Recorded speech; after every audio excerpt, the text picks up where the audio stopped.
Como decía el padre Pedro, cuando planteó este ciclo de conferencias ya hace unos meses, este es un año importante en cuanto a efemérides, porque recordamos 3 fechas nefastas, absolutamente nefastas.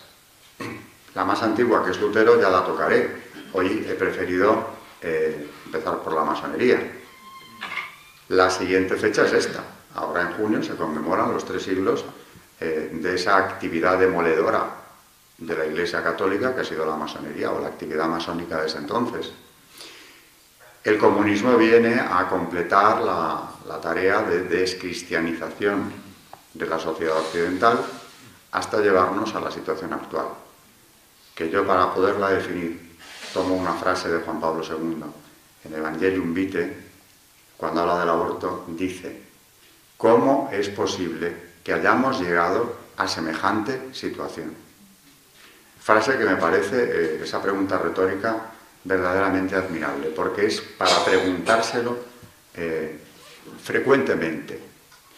El cómo es posible que hayamos llegado a la situación actual, en cuanto a derechos humanos, en cuanto a libertades que han sido conculcadas, pisoteadas, violadas, y más que van a serlo, porque esto que se impone es una dictadura del relativismo. Para entender cómo hemos podido llegar a semejante situación, contestándole a San Juan Pablo II, hay que conocer, entre otras cosas, la acción masónica. No vamos a decir que todo lo que ocurre, todos los males de la humanidad estén concentrados en esa acción, pero que desde luego su concurso ha sido fundamental para llegar a donde estamos. Cada día estoy más convencido de ello. Y no solo por haberlo estudiado, sino también por el contacto que he tenido con algunos masones, algunos que siguen dentro, y otros que se han ido, como Sabas Gallardo, que traje a la presentación del libro, y como ha dicho Javier, efectivamente, fue un acierto que viniera, porque nada daba más autoridad a mis palabras que lo que él estaba diciendo, y lo decía precisamente porque este hombre ha tenido una profundísima conversión religiosa en Lourdes, precisamente, aunque ya llevaba años de conversaciones con su párroco a punto de dar este paso. Yo detecto en él un gran pozo católico de sus orígenes españoles, seguramente, que cuando ha vuelto a la fe lo ha hecho con todo el ardor de los conversos mejores. Es el caso de él. Muy concreto, el propio Javier Paredes le conocí en mi casa el día antes de la presentación y estaba asombrado, ¿no?, de lo que estábamos oyendo. Y no solo de lo que contaba él que había en la masonería, sino de la conversión de este hombre. Así que tenemos 3 fechas, como digo, que nos llevan a la situación actual. Javier hablará próximamente también aquí de Fátima, y Fátima no es nada más que, hablando de lo mismo, irnos al plano sobrenatural y que la Madre de Dios venga aquí a la tierra a avisar, no era la primera vez, y mucho menos que lo hacía, pero avisar de que todo este mal concentrado en un momento dado de la historia, que ya va siendo muy largo el momento, no son 4 días ni un siglo, ya es bastante más, traería consecuencias terribles para la humanidad, y aquello había que atajarlo. Oración, penitencia, conversión y aviso. Un aviso muy claro que no solo en Fátima, pero allí de forma evidente se dio. Yo quería hacer un balance de cuál es el legado de la masonería 300 años casi ya después de su fundación. Y no es fácil, porque como los papas dicen en sus condenas, reiteradas veces, la acción masónica se ha concentrado o ha sido una amenaza en 2 planos distintos. Siempre insisten, para la seguridad de los estados y, sobre todo, para la salvación de las almas. Por eso la han condenado con pena de excomunión desde el siglo XVIII. ¿De qué manera o por qué han constituido ese grave peligro para la salvación de las almas? Yo siempre digo que de haber sido simplemente una organización que hubiera buscado alcanzar unos intereses propios, unos objetivos materiales, pues estaríamos hablando de algo parecido a la mafia, que ya sabemos todos lo que quiere y que además es muy como diríamos, muy plana, ¿no?, en su comportamiento, dinero y poder. Pero la masonería tiene algo añadido, lo digo siempre que hablo de ella, que es una ideología propia, que es un conjunto de contravalores que quiere imponer a la sociedad cristiana, y además, hay que decirlo, con enorme tenacidad, a lo largo de estos siglos, ha ido cumpliendo etapas.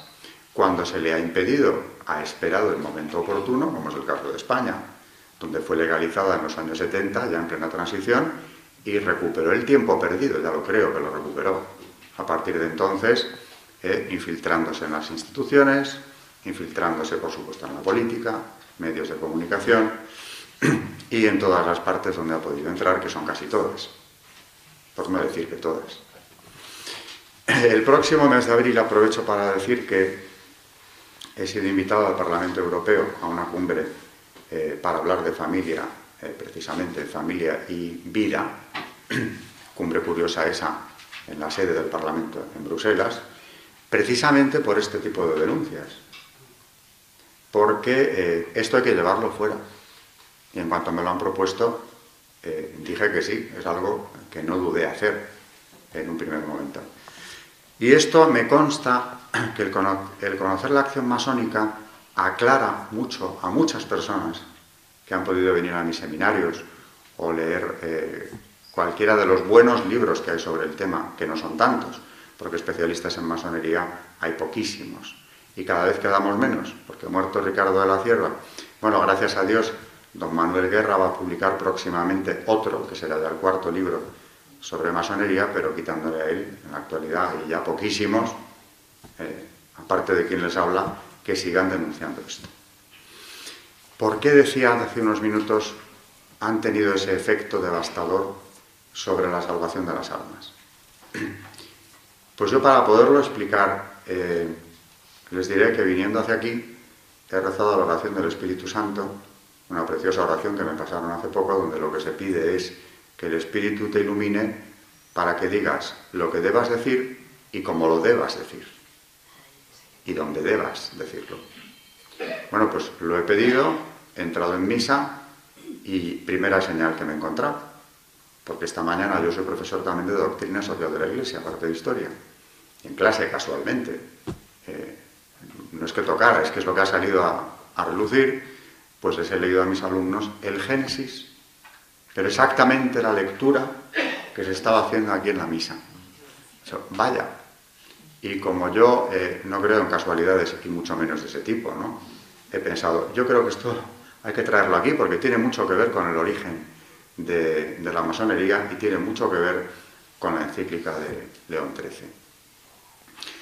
El Génesis nos cuenta, precisamente en esa parte que se ha leído hoy, cómo el hombre creado a imagen y semejanza de Dios, dueño de la creación, rey de la creación, por obra de Dios, el propio Dios le pone a su disposición todo lo creado, todos esos frutos que puede tomar del jardín del Edén, con excepción de uno, que es el del árbol de la ciencia o del conocimiento del bien y del mal. Es decir, eres libre de hacer lo que quieras, nos ha hecho libres.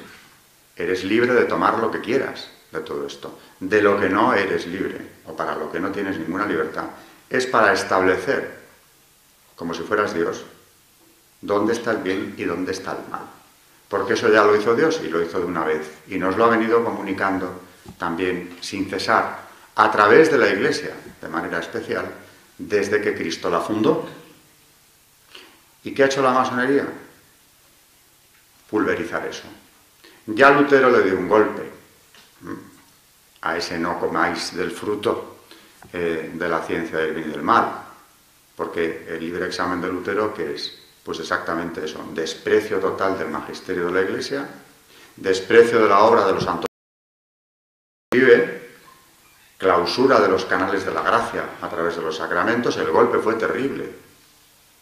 Luego viene la masonería, viene la Ilustración, que es coetánea de la masonería, nacen prácticamente al tiempo, en ese año 15, 14, 17, el 17 es la constitución de la masonería.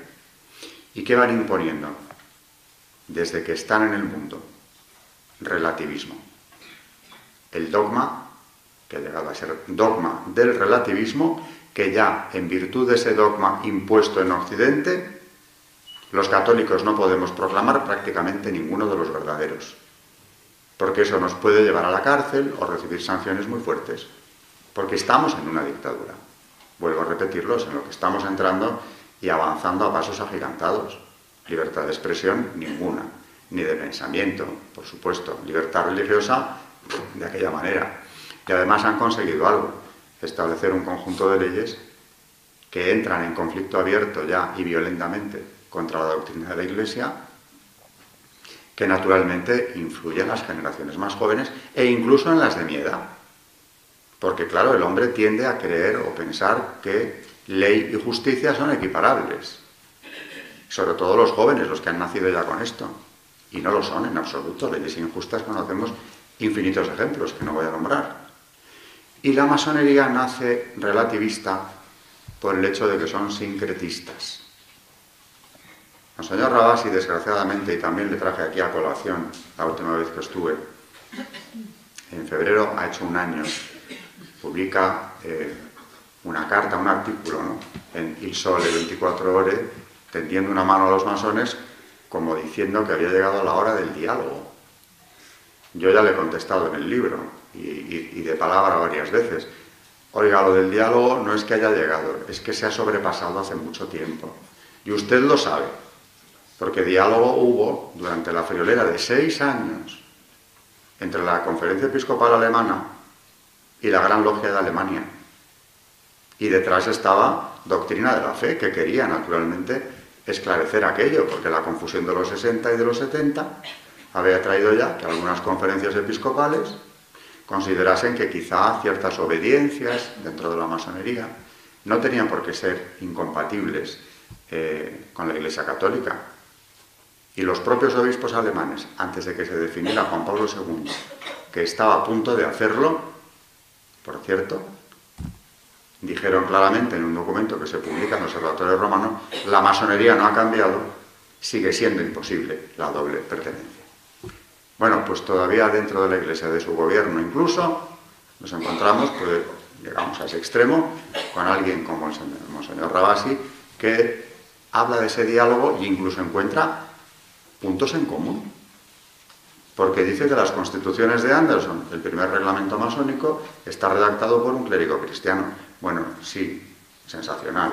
Presbiteriano, por cierto, que además lo que redacta es un documento gnóstico.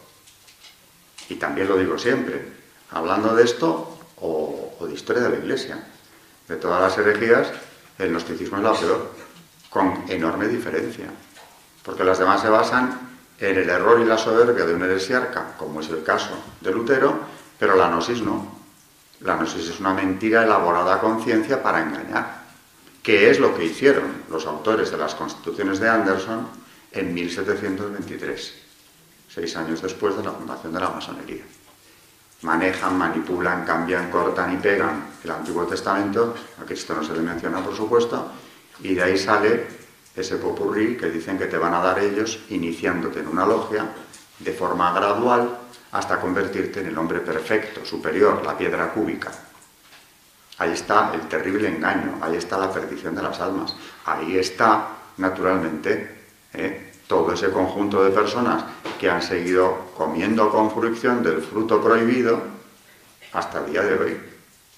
Y claro, poco a poco, el dogma del relativismo se ha impuesto hasta llegar a la situación actual, denunciada ya por Juan Pablo II, con Centesimus Annus, la encíclica que conmemora el Rerum Novarum, dice que quien se adhiere a la verdad ya no es fiable desde un punto de vista democrático, porque se considera que lo democrático es la actitud relativista y agnóstica.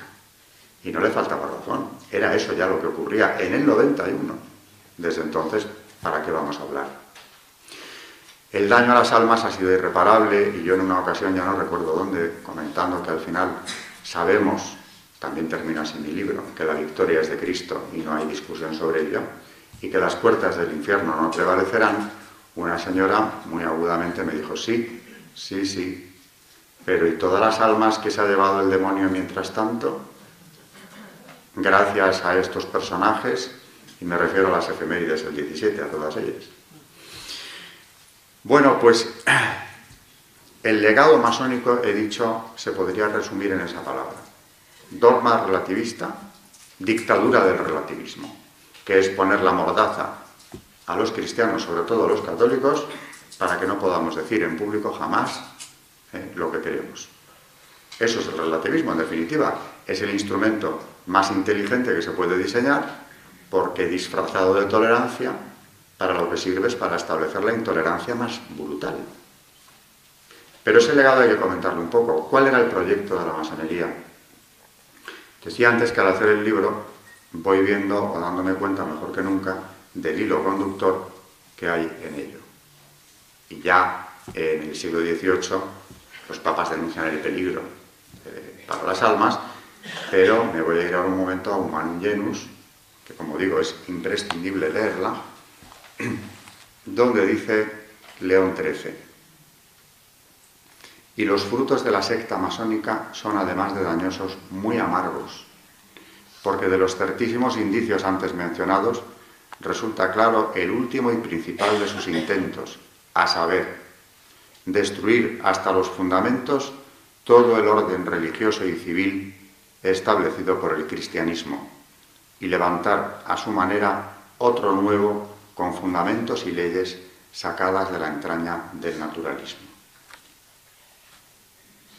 Y como en verdad, añade, es oficio propio de la Iglesia Católica y que a ella solo pertenece el guardar enteramente y defender en su incorrupta pureza el depósito de las doctrinas reveladas por Dios, la autoridad del magisterio y los demás medios sobrenaturales para la salvación, de aquí el haberse vuelto contra ella toda la saña y el ahínco de estos enemigos.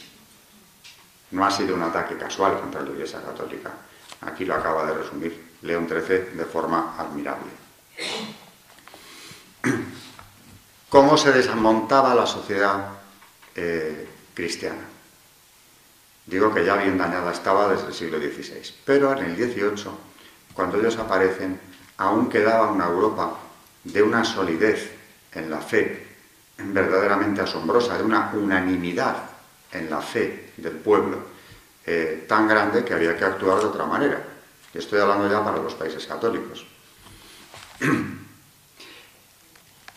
Una de las dos vías, porque son dos principalmente, es el control de la educación. Desde la primera hora tuvieron claro que la enseñanza era fundamental hacerse con ella. Y la otra vía de actuación era lo que llamaban, en un eufemismo, la reforma de la familia. Y vas viendo cómo en cada momento presionan para conseguir hasta donde puedan llegar.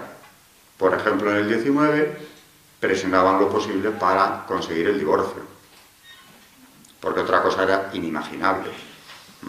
O sea, las leyes ya contra la vida humana en aquella época no se podían imaginar, porque todavía el legado cristiano, por muy atacado que estuviera siendo, era muy fuerte. Pero el divorcio sí, y en el XX sigue, matrimonio civil y divorcio. Ya iremos sacando más cosas adelante. Pues la sacaron. Y al final, cuando hablan de reforma de la familia, ¿de qué están hablando? De destruirla. Destruirla. Por eso le ponen un apellido. Familia tradicional. Como si fuera una cosa de otros tiempos. No, mire, familia es que solo hay una. Y todo lo demás, lo que ahora se llaman los nuevos modelos, no son familias. Pero claro, son de una utilidad enorme para conseguir deshacerla, a la única que existe, y con ello deshacer la sociedad, porque el núcleo fundamental de la misma es la familia. Y esta acción ha sido tenaz en la masonería. También lo decía León XIII, en la misma encíclica.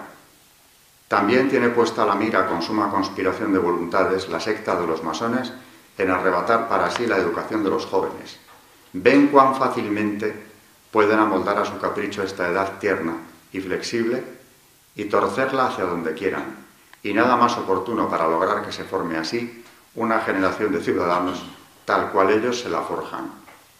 Por tanto, en punto de educación y enseñanza de los niños, nada dejan al magisterio y vigilancia de los ministros de la Iglesia, habiendo llegado ya a conseguir que en varios lugares toda la educación de los jóvenes esté en manos de laicos, de suerte que al formar sus corazones nada se les diga de los grandes y santísimos deberes que ligan al hombre con Dios. Esto está escrito en 1884.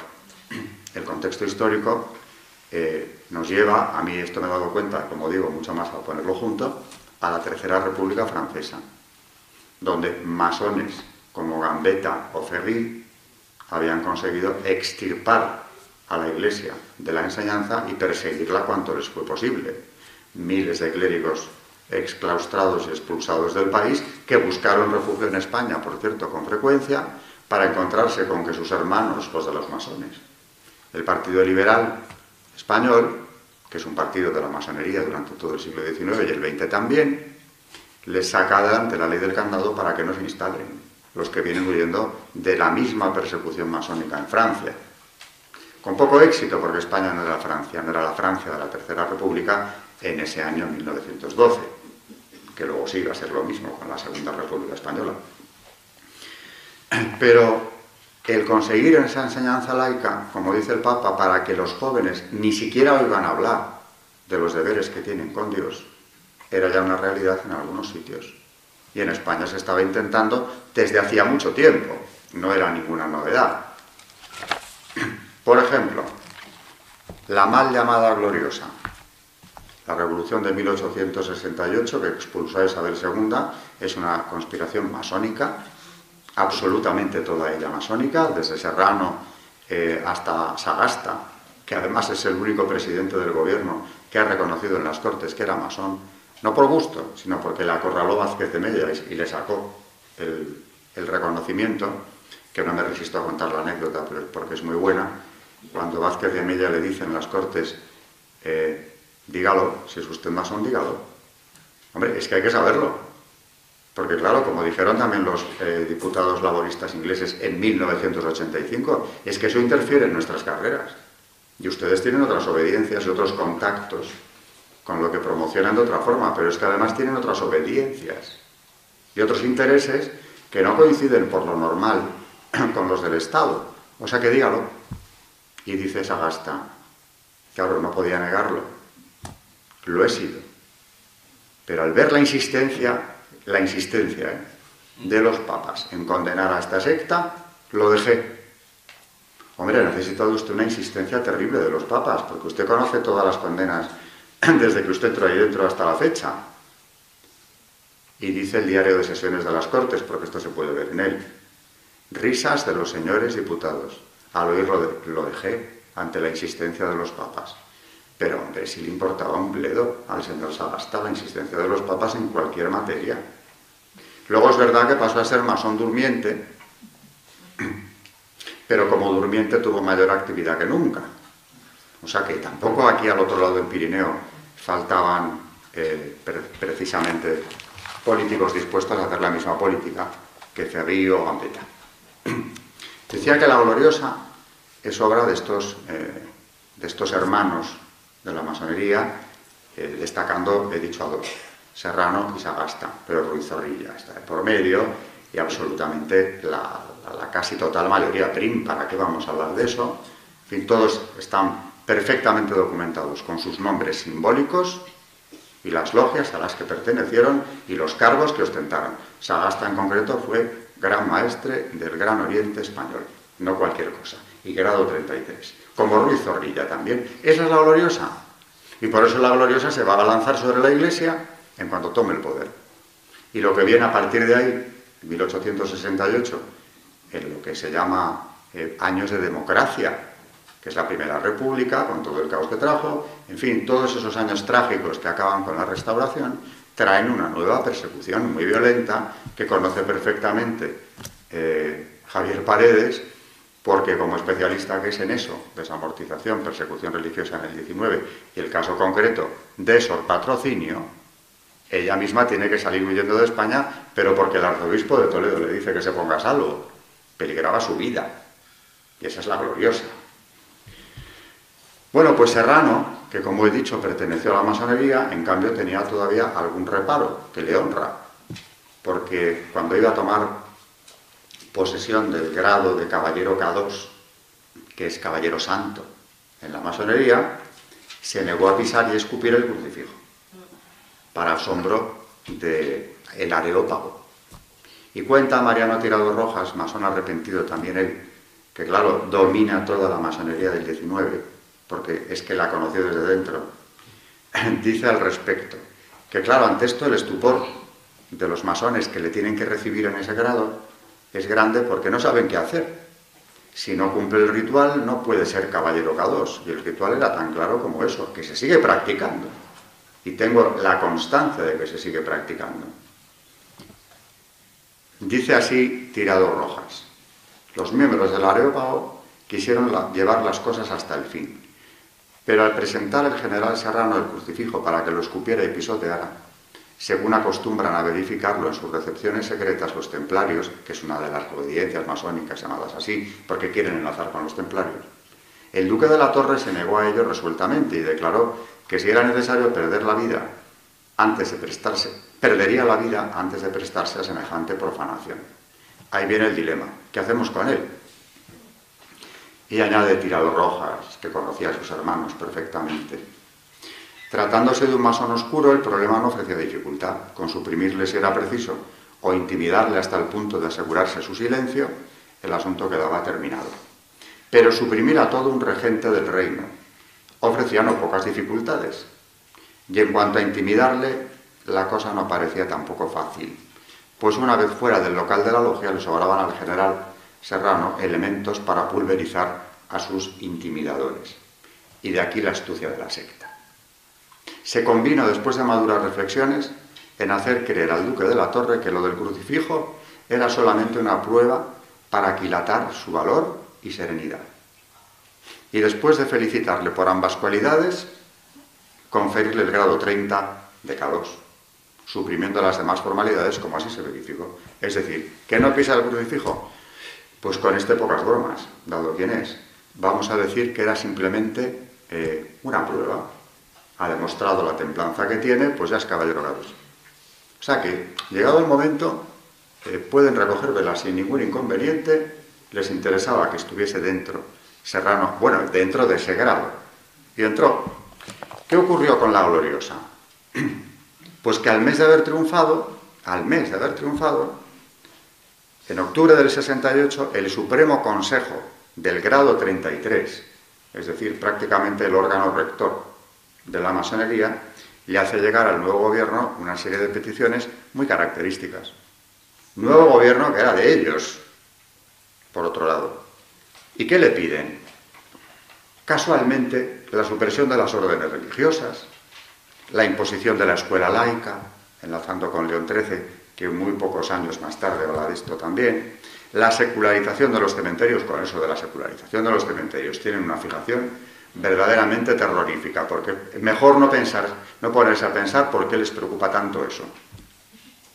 El matrimonio civil como base de la reforma de la familia, todo un proyecto, digo yo, de ingeniería social, empezando por la supresión de la enseñanza religiosa. Luego fueron a más, porque el propio gobierno incluso concedió cosas que aquí no estaban, ¿no?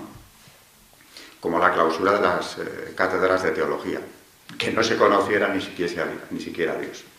Bueno, aquello no duró demasiado y gracias a Dios terminó como tenía que acabar, en el caos absoluto que acabó con el régimen. Así que era la familia, era la enseñanza. Con eso tenemos más que de sobra, para disolver una sociedad.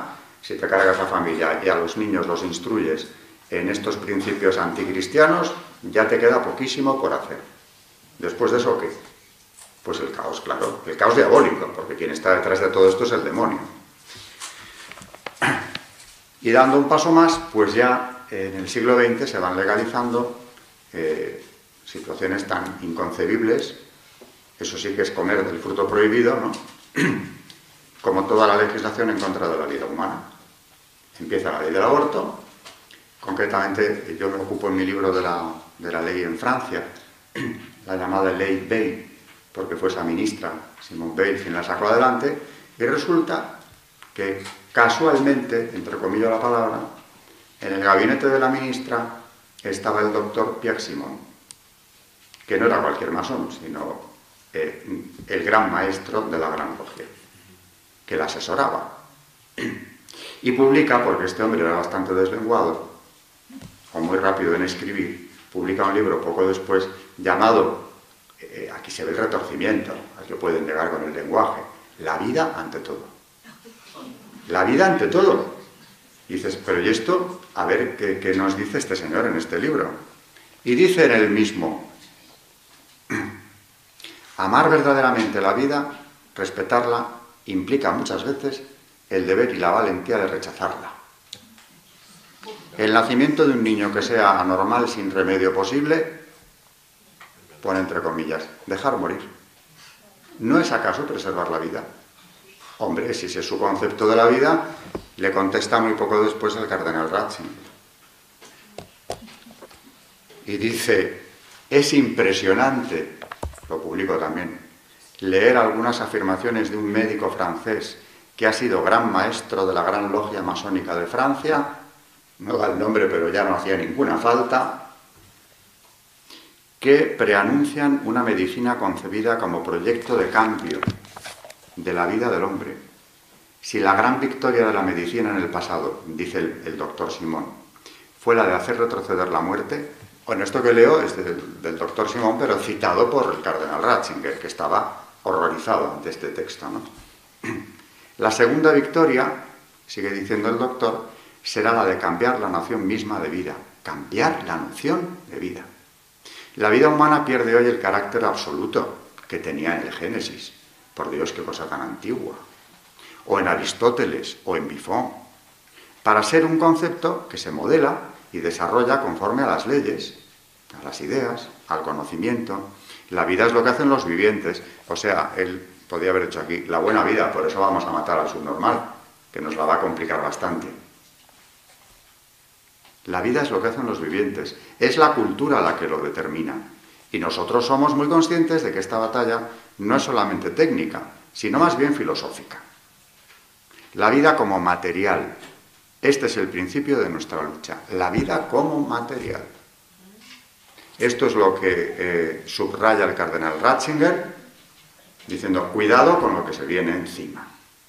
Y casualmente era el mismo gran maestre del Gran Oriente de Francia que había estado en la elaboración de la ley Bayle. Bueno, el libro salió a la venta, se retiró muy pocas semanas después, porque la propia masonería entendía que su antiguo jefe había ido un poquito lejos en lo que dice ahí dentro. Hombre, no se implique usted tanto, no es el estilo de la masonería ser tan diáfanos en su acción. Así que el libro desapareció. Y quedan algunos ejemplares que son tesoros de La vida ante todo, para saber qué participación tuvieron. Bueno, ya antes otro diputado masón en Francia, Neuwirth, había sacado adelante la ley que legalizaba todos los anticonceptivos. Claro, van por pasos. Esa ley que lleva su nombre, Neuwirth, nos cuenta Maurice Caillé, que es otro masón arrepentido francés, que publica su experiencia, no el que vino a mi presentación, sino uno que la contó hace ya tiempo, que, por supuesto, esa ley Neuwirth se planchó en una logia, como la del aborto, es decir, se debatió y se redactó allí. Y eso que cuando salió esa ley adelante, unos años antes, en Francia, la esterilización, la ley francesa, la contemplaba como mutilación voluntaria. Es decir, tal barbaridad que no se contempla la posibilidad de que se legalice. Pues lo sacaron adelante los devastadores de las cumbres de Naciones Unidas, como el Cairo o Pekín, donde iban a deshacerlo todo. La familia, por supuesto. Para eso se hacían las cumbres, ¿no? Para eso estaba la administración del presidente Clinton detrás apoyando a muerte que se reconocieran lo que llaman los nuevos derechos, que no son aditivos, sino sustitutivos de los proclamados. Como nuevo derecho, el derecho estrella de Clinton era el derecho humano universal al aborto, es decir, ni supuestos, ni plazos, ni nada, es un derecho humano. O lo que llaman derechos reproductivos, que es la manera que se busca de no reproducirse por cualquier medio, incluyendo el aborto. La maternidad valorada como una carga, un impuesto, una injusticia biológica que la mujer debe sufrir. Todo esto está en los documentos de Naciones Unidas. Y San Juan Pablo II hablando desde San Pedro del Vaticano, un ángelus detrás del otro, en 10 minutos, de la familia y de la vida. Por aquella época sufrió una de sus operaciones y decía él, ¿por qué me ha pasado esto ahora, en vísperas de una de estas cumbres? Porque si la familia está sufriendo, el Papa tiene que sufrir. ¿Para qué? Para ofrecer todo lo que me está pasando por las familias del mundo entero, que están en peligro. Es lo que venía a decir con este argumento. ¿Por qué me ha pasado esto ahora? Bien, la lucha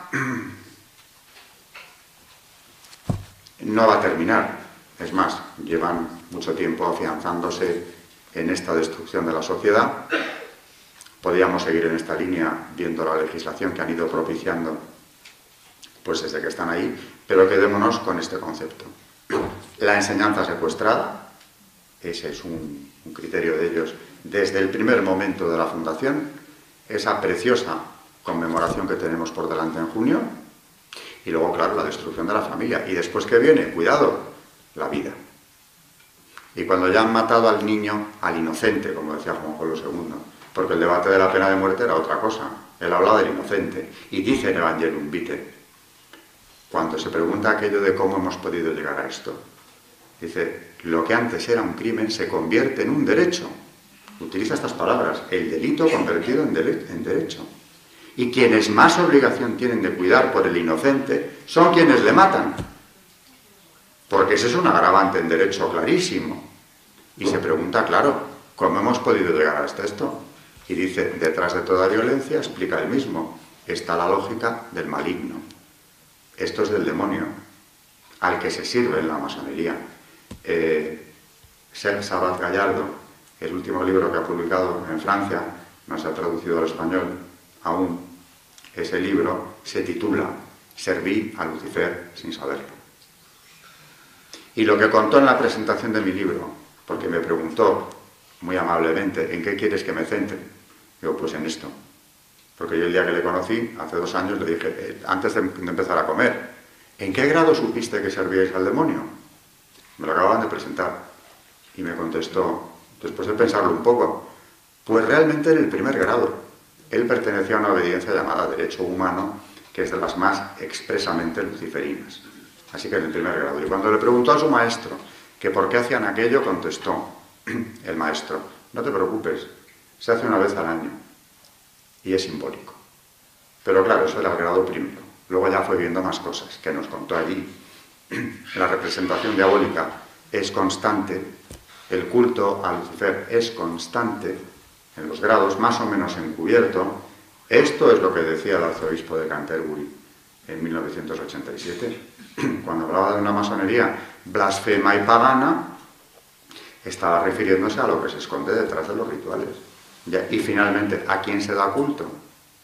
Pues a la serpiente que en el paraíso vino a decirle al hombre que comiese del fruto del bien y del mal.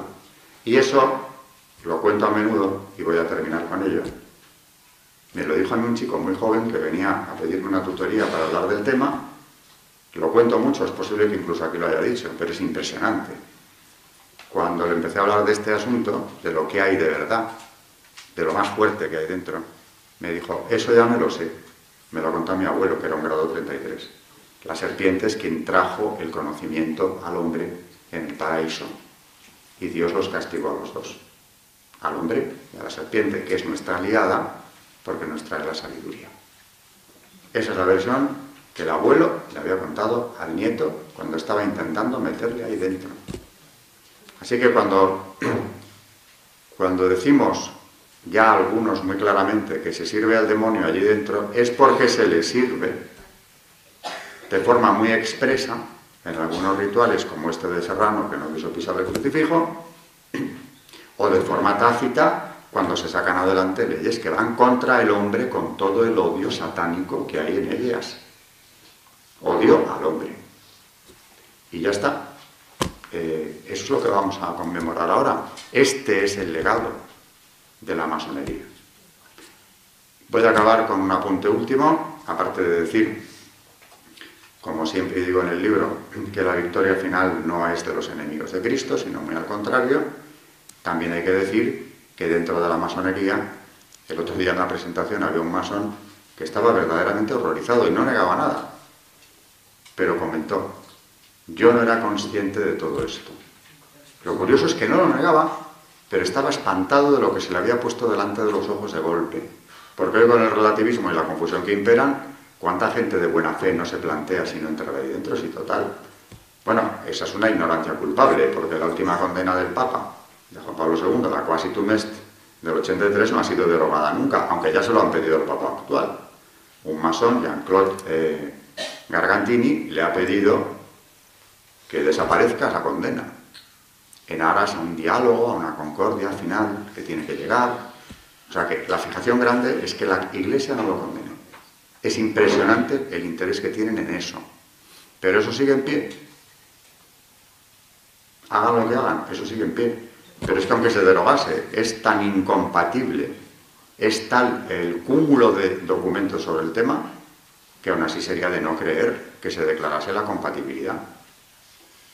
Bueno, esto es lo último, y la verdad, para acabar también con una frase positiva, cuando me suelen pedir, que es muy frecuente, nombres de masones, ¿no? Siempre digo lo mismo, me interesan mucho menos a mí los nombres que las políticas que llevan, porque al final lo que quiere Dios es que se salven. La llamada a la conversión es para ellos, y hay algunos que acreditan con su conversión que eso no solo es posible, sino que cuando se da son conversiones de las más edificantes que yo conozco, como las de estos dos masones franceses. A Maurice Caillé no le conozco personalmente, pero hay que leerle. Y desde luego a Sergio Abad Gallardo lo he tenido en casa cuando ha venido para la presentación del libro. Hay que vivir con él, hay que ver cómo reza este hombre, que no sale a la calle nunca sin un rosario. Y que me pregunta llegar a donde le iba a instalar, ¿qué iglesias hay cerca? Le dije, pues mira, aquí al lado tienes una con el Santísimo expuesto hasta las 11 de la noche. Y dijo, no me digas más, se fue a esa. Es decir, que es un hombre, en Navidad me felicitaba en la Navidad con una fotografía de Santa Teresita de Lisieux y un texto muy oportuno que había encontrado él donde decía, más o menos, compadezco a los que siguen las luces falsas y no conocen la única verdadera, que es la del amor, y esa es solo de Dios. Claro, el concepto de luz en la masonería es también un concepto clave. En el cristianismo también, en todo es una anti-iglesia. Es la inversión diabólica de la iglesia. Y él encontró ahí, porque él además tiene una enorme devoción a las dos Teresas, como decía él, que por cierto sobre la cama en el cuarto que le asignamos, Santa Teresa de Jesús, nada más llegar. Dice, pero ¿cómo es posible? Me venía hablando de Santa Teresa, precisamente, de las dos. Pero a Teresita de Lisieux le tiene una devoción especial. Y eso te devuelve la esperanza y piensas, verdaderamente, por mucho que se empeñen, y eso sí, las almas que se han llevado detrás, Dios actúa. ¿Cómo este hombre, después de 20 y tantos años allí dentro y de no sé cuántos grados, 17 creo que son, escalados dentro de la masonería, un buen día decide romper, a pesar de amenazas terribles que nos contó, porque fue visitado 3 veces por 3 altos grados, van juntos, y ya le avisaron de lo que le podía ocurrir. Lo que le ocurrió no era lo peor, pero claro, se quedó en la calle. Perdió el trabajo, su mujer también, y pasó de una situación económica más que desahogada a tener que contar, pero muy despacio, lo que gasta, porque vive de casualidad. Económicamente es un prodigio. Y asumió la amenaza. O sea que este hombre lo que tenía detrás era una asistencia del Espíritu Santo ahí muy clara, que entendió que lo importante no era seguir manteniendo el estatus que tenía, ni los contactos que tenía allí dentro, sino salvarse. Aparte de que ya ni pensar en la salvación, el amor de Dios que acababa de conocer, que acababa de reencontrar, le impedía seguir allí. Su párroco, que le hace el prólogo, el abate de Saint-Marie de la Grace, le hace el prólogo de su primer libro, dice, esta gnosis, la masónica, es totalmente ajena al amor. Totalmente ajena al amor. Lo hablé con él y me dijo, sí, es un concepto que en la masonería ni se maneja, ni se tiene en consideración. Claro, hombre, si el mandamiento mayor en el cristianismo es ese, ¿cómo la masonería va a jugar con ese concepto? Todo lo contrario, hablan de otras cosas, de la superación, de la sabiduría, de la perfección alcanzada en el proceso iniciático, pero de amor nunca jamás. Han ido completando una labor de destrucción detrás de la cual está Lucifer.